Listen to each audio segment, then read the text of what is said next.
শোনো না, বাবা ফোন করেছে। কি বলবে? বাবা তোমাকে একটা কথা বলতে ভাবছে, কিন্তু লজ্জায় বলতেই পারছে না। কি কথা বলবে বলো তুমি?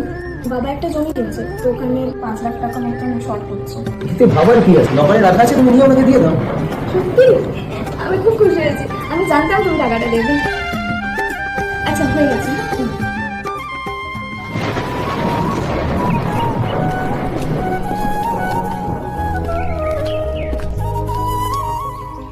আপনি আমার সঙ্গীত, আমার ছেলে এখানে কি ডক্টরবাবু সঙ্গীত থাকে?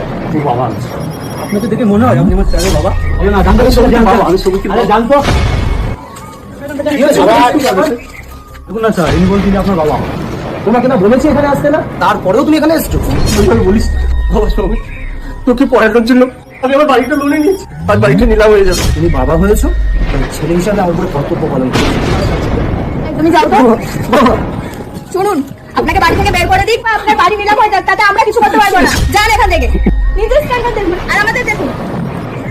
বিধান, উনি যদি না যায় ঘাট ধাক্কা দিয়ে বার করে দাও। এখান থেকে জানতো আপনি? বাবা এখান থেকে এখান থেকে আপনি এখান থেকে জানতো?